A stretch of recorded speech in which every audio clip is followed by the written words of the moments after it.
Change is exciting for many members of staff. It's quite the opposite for many other members of staff. But as a school, as a college, we need to be embracing change, and for me, it's the hope of getting as many good members of staff as possible on board and aligned and active in our process. So it's a risky process. Change is not comfortable, but being a little bit uncomfortable isn't too bad. It'd be worse to be really comfortable and not do anything. I'm so excited about this because it's giving some authority to some really good members of staff, and that's where we as a leadership team are taking a risk. But in truth, it's going to lead us to a great ownership, I think, and a great product. That's where we're getting our energy from this process. The process has been well tested. It has been derived elsewhere with good academic background to support it. It's been applied in many different instances overseas and in Australia, and it has been successful. Yeah, so look, we've been very impressed with the facilitators and the team from the CEO, and they command a set of skills that we teachers don't generally have unless you come from the corporate sector, looking at key performance indicators and critical success factors. And for a while, we furrow our brows trying to understand what the distinctions are between deliverables and objectives, but they've led us very successfully through that. And the process has been very effective to the point where even the skeptics now don't doubt it any longer. In schools, typically, you tend to have a top-down structure and hierarchy, whereas with this particular process, our principal has been very clear about this, coming from just the teaching staff and the change being motivated from the teaching staff. From this process is the opportunity to have a voice and the opportunity to go back and to ask other staff as well and involve them in the process, because we're just representing the rest of the staff and the rest of the school community here. So we're really keen to hear what they have to say as well, so that we can take that forward, and if we're all sort of on board, then hopefully the program has a lot more chance of succeeding.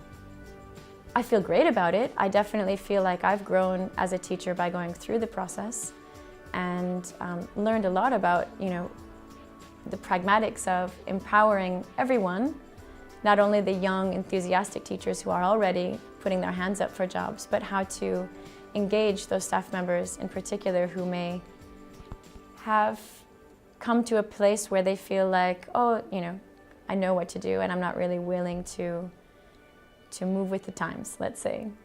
That we teach better when we learn from each other.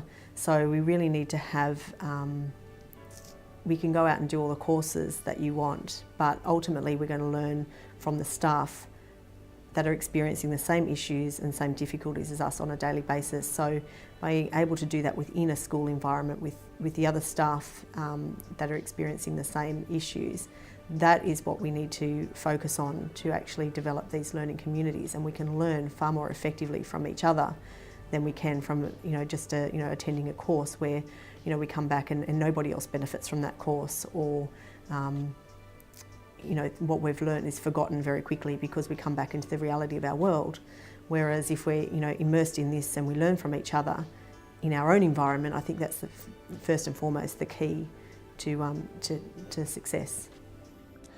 The change process is a way of solving a problem, and it's a way of harnessing the staff in the solution of that problem.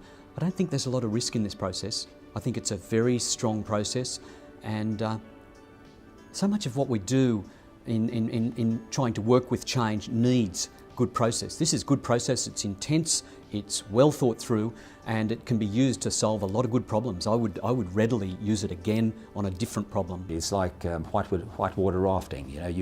You don't know what's ahead of you.